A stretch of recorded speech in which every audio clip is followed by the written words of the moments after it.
Well, good afternoon, good morning, wherever you are, good evening, whatever part of the world you're in. I'm John Mancini, and welcome to what either will be the first of many OxyMorons broadcasts, or the last one, depending on A, whether this works, and whether people like it or not. So we'll see how this whole thing goes.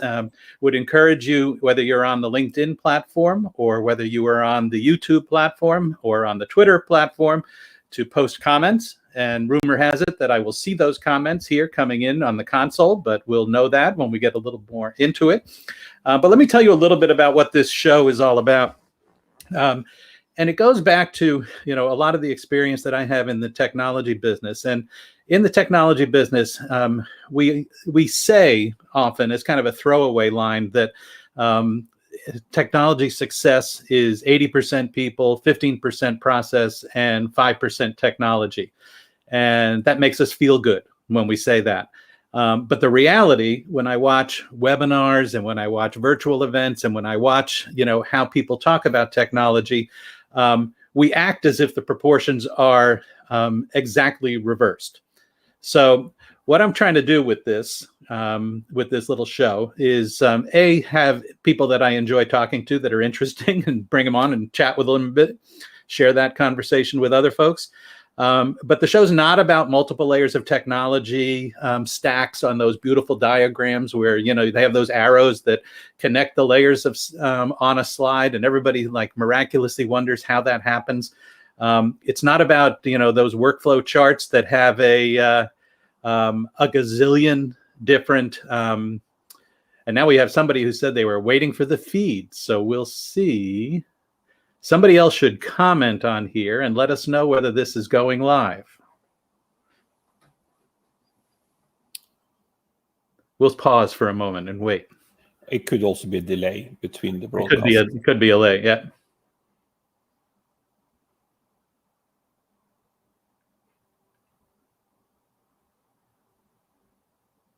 Well, let's just proceed. Yeah. We'll see what happens. So I'm not going to try to do like those fabulous workflow charts that have all those little triangles and diagrams and squares, and everybody kind of marvels at the beauty of the process. But I want to really talk a little bit about the people associated with technology and some of those rare people that actually bring visions to life. And I do this from the perspective that I tend to be kind of a vision guy. And I've often relied on people that are much more skilled at execution than I am in order to actually make projects become a reality. And so I've found that most people fall into one of two camps: those who endlessly dream but never actually implement, and those who seem to work on a perpetual set of never quite perfect enough detailed plans. And I've found that those who really change things, whether it's at work or whether it's in their communities or even in the world, are very rare. And I've chosen to call those people, the OxyMorons. And what I mean are the practical dreamers and the visionary pragmatists, depending on which you like to put first, among us, who always seem to have some secret sauce for getting stuff done and want to talk a little bit about what that might be. So for all of you that are out there, you can raise questions with us along the way. All you need to do is to post a comment. We would love to have you help share this stream with people. And if you could share that with some of your social streams, it'll get the word out. So now that you've been sitting there for a long time, listen to me ramble on and on. It's not the first time that you've had to sit there while you listen to me talk. It brings back memories. Is that I'd like to welcome Atle Skjekkeland to the show. And Atle and I, those of you that know us, I've known him for a long time, so I figured he would be a good one to experiment a little bit with this platform, and also I admire the combination of skills that he has as a true oxymoron. I probably have called you an oxymoron at some point along the way, haven't I? Maybe just the last part, but both. Yeah, both. And so what has intrigued me about you, for those of you that don't know Atle, I dragged Atle over the United States many years ago and said, geez, AIM should have a training program. And then you kind of collect, all of a sudden you, the next thing I knew that you had a training program. And then we said, AIM should have a certification program. And then next thing I know, voila, all of a sudden, we had the CIP program at AIM. And so, and now you have your own Infotechtion firm. I'm associated with that firm just in truth in advertising along the way, because I admire what you guys are trying to do. So let me give you a quick commercial before I start in with a set of questions to let you talk just a tiny bit, not a lot, or I'll cut you off, about what Infotection's all about. So Infotechtion is all about how to manage information with a move to the cloud, and especially around Microsoft Cloud 365, where work now happens for most organizations, especially with Microsoft Teams. So how to ensure that people can find information that they need to do their job, but also trust information. How to ensure that you can meet that Microsoft in the 365, you can meet the requirements for how the business needs to manage information, but also regulations. So Infotechtion is a vendor-independent consulting firm specializing on that, and we're also one of the first early adopters that helped large organizations, 100,000 employees, to actually then manage information well in 365. And Infotechtion, we're growing fast, so we now have offices and staff in the US, UK, Netherlands, Norway, and India. And happy to help, even though our focus here, I'm looking forward to this. And thank you, John, for allowing me to join you on this pilot. So I'll leave with one last, before I ask you 3 weird introductory questions, because I hate formal introductions, but just for the audience, I'll tell you a little bit about one moment where I realized that Atle was a true oxymoron, that he had a vision, that he had a plan. And unfortunately, I wasn't quite privy to all of that, which is that, like I say, I brought Atle over first to the UK office of AIM, then I brought him over to the US to run programs. Then at some point, Atle decided that he wanted to go back to Norway. And so he raised this with me in kind of just sort of an informal conversation, maybe on like July 15th of some year.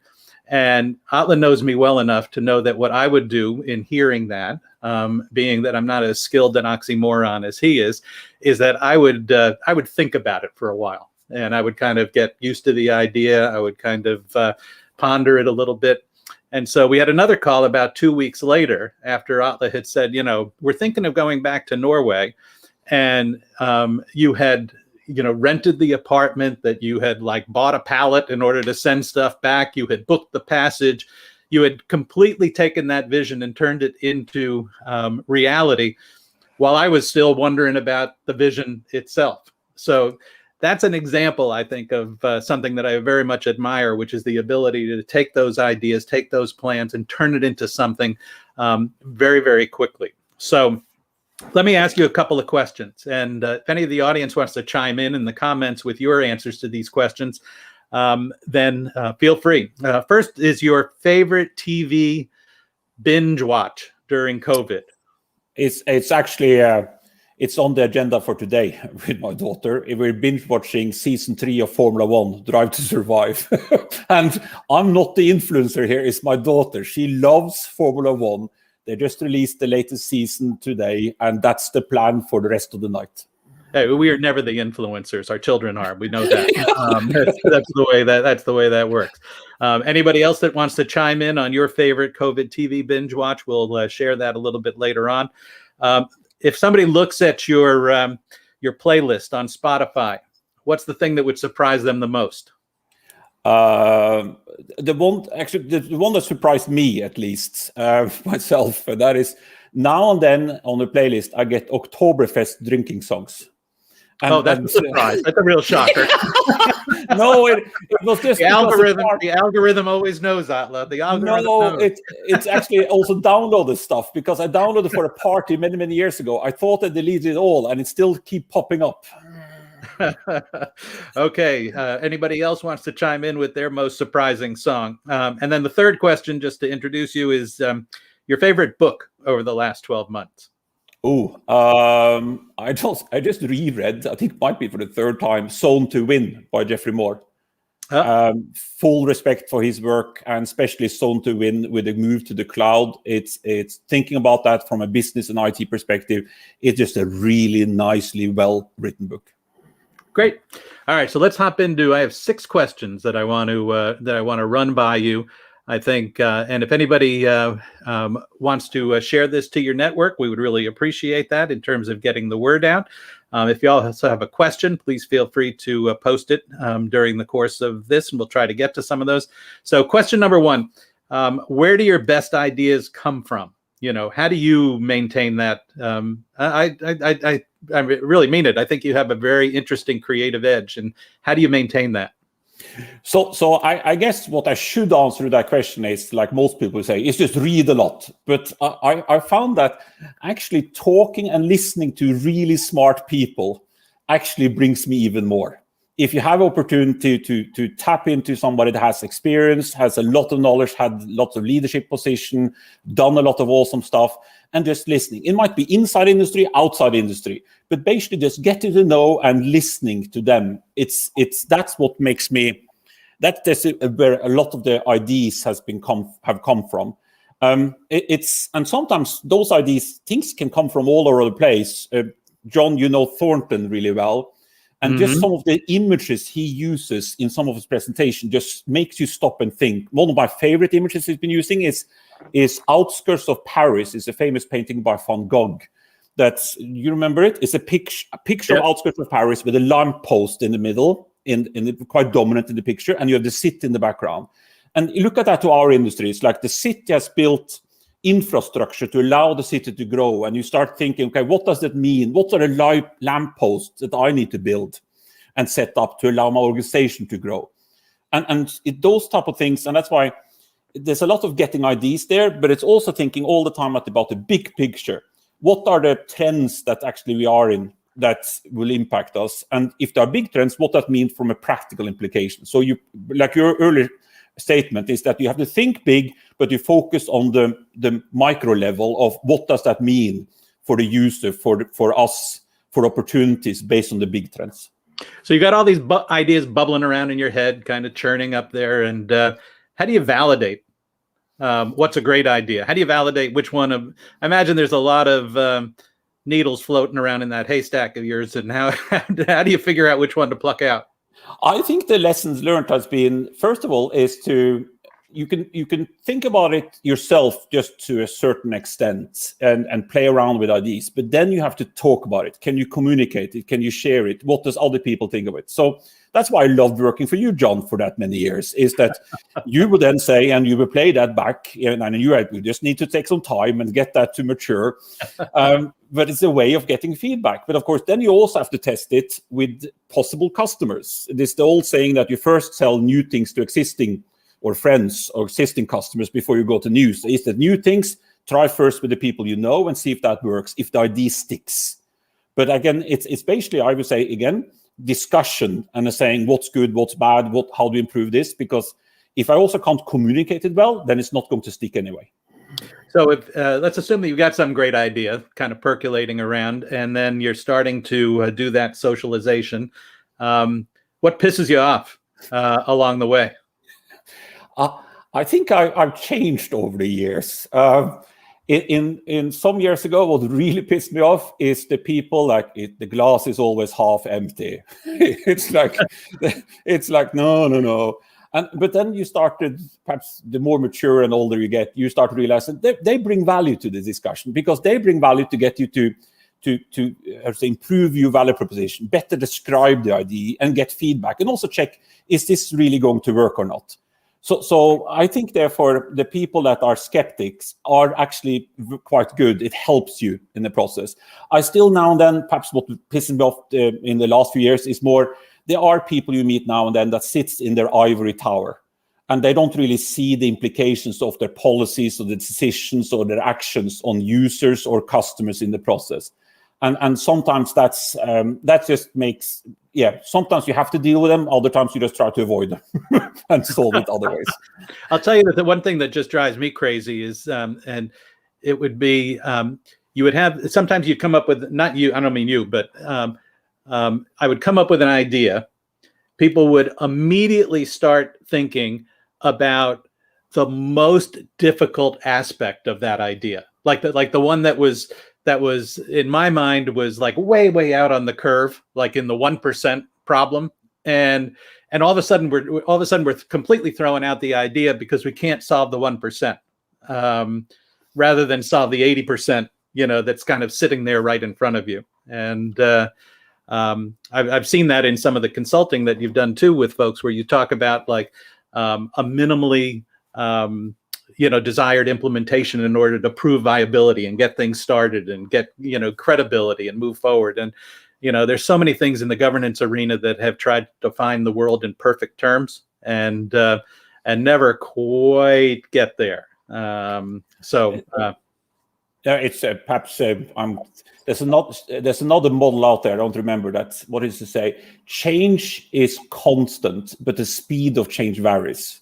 and I think that's also one of I really like to think about quite often. That is that when you look at a problem or an opportunity, what's the pace of change? Because like people, process, technology, or perhaps information governance, just take that. You have the people side, you have the framework, the requirement, and you have the technology. They will all change, but the speed of change varies depending on which layer. And that means that somebody might be sitting up here thinking about that, but the world is different a couple of layers below. And therefore, how to fix that? So just a reminder to folks, if you have a question, please feel free to post it. We'd love to see it, or a comment. Also, feel free to share this to your networks, and that would be most helpful to all of us. And if you have a favorite COVID TV binge watch that you want to suggest to everybody else on the call, if you have a surprising song on your frequently played list, or if you have a favorite book, post that too, and people can benefit from the collective wisdom of the crowd here on the call. So terrific. All right, we're halfway through my questions. Now we'll turn to the little tougher ones. How much do you worry about failing? Okay, so the short answer is always. I think actually any person that doesn't worry about failing is a danger. It will be dangerous. You will go into things and spend money and lose money and do things that you will haunt you. So you have to worry about failing, but at the same time, this analysis paralysis is the other end of it. And I remember learned that one of our professor at business schools some years ago, he said basically that even the best idea in the world can be analyzed to death. So it's basically about then, okay, how do you ensure that this makes sense based on the big trends, the big opportunities, but also bring value on the short run, both to the customers, to the organizations, to the staff, and finding that balance. But one thing I didn't learn from my professors, which learned quite quickly after that, is that a failure is not necessarily just a bad thing, because the road to success, of course, as all people know, it's full of failures. But so therefore, success means lots of failures. But how can you then fail fast, cheap, and learn from that to improve, to get that success? And that's also why it was fun working with you, John, is looking at how can we test this quickly, but then also if it doesn't work, okay, let's move on. And sometimes you're ahead of the curve, sometimes you're behind. Yeah, no, I remember it was always frustrating to me in some organizations that I've been involved with, where I would say like, okay, the half-life of our success is like half a second, and the half-lives of our failures were like years long, and so you would again, this goes probably when I think about the things that piss me off, it would be people that would like bring up things like 3 years ago, we tried X and it didn't work, therefore we should just stop that, stop any kind of trying along the way. But all right, next question. Give me, and if somebody wants to run with this, they can. It's perfectly legitimate if they think this is a good idea. But what's the best idea you had that went absolutely nowhere? So since I'm talking to you, the closest one probably is the idea I had that when we launched this certified information professional certification, that as AIM, as an association for information management, with a bigger task of also educating people, and in the days where Netflix and all these freemium business models were coming, Dropbox, Box, and other things already in the market, then why don't we do training for the ERP certification the same way? So we hired Weissman Steve Weissman, develop like 50, 60 videos that was all posted on social media with a learning path to go through it, with the idea that if X number of people saw those videos, took those videos, a certain percentage will go and take the certification exam. And that it also then not only to have revenue and drive demand for the people seeing the value of the certification just by going through it and saying, oh, you can also get the certification by watching this training, but also fulfilling the bigger objective of AIM. And that was not a success.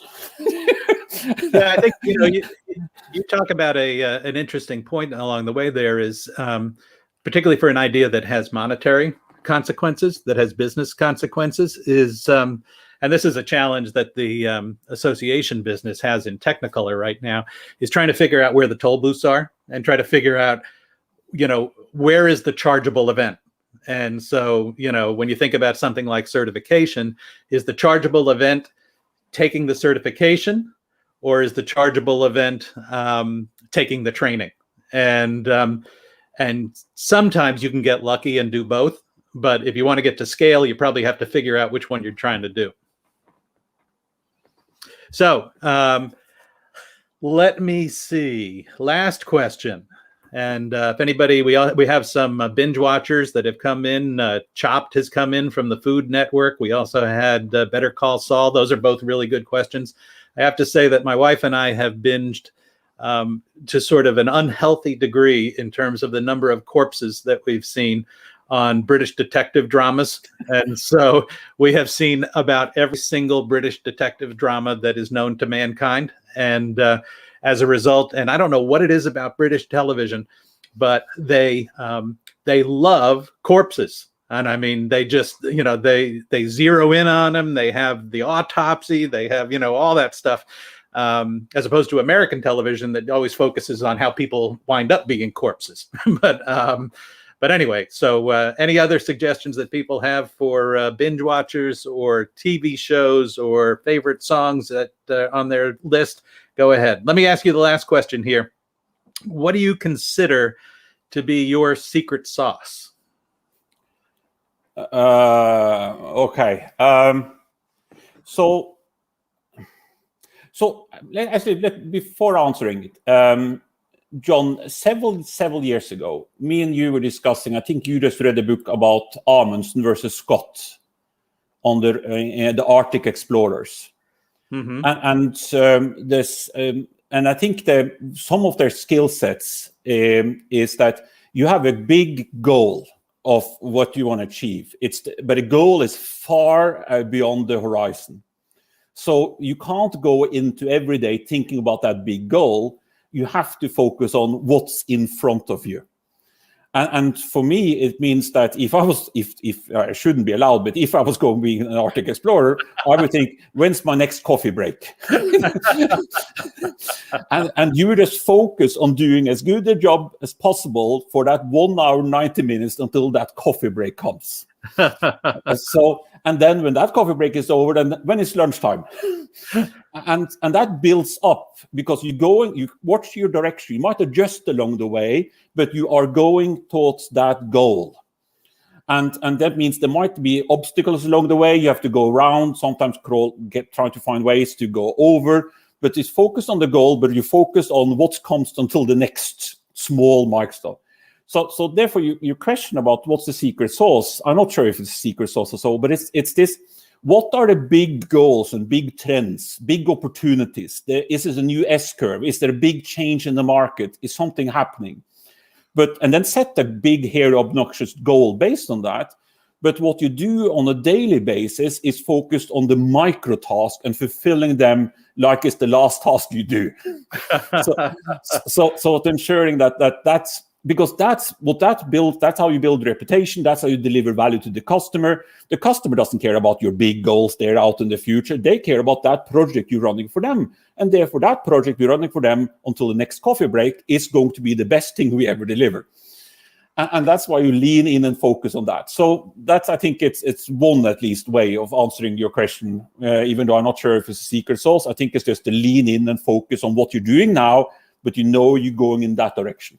And you know what the end goal is. And I think it gets, I think, to the idea of seizing the opportunity quickly and getting something out into the marketplace. You know, I think about, you know, we recognized back in our days at AIM that there was this opportunity out there because there wasn't any standardized training available to people. And so, you know, there was just sort of this hodgepodge of both vendor and consultant training out in the marketplace. And so, you know, we got this idea that we could build out a set of training modules that were connected together, that were part of not a certification, but a quasi-certification. And I was amazed, you know, we had a really good run for that for a long time of capitalizing on that, because it was a huge gap, and people were really craving impartial, vendor neutral kinds of training, and went for it.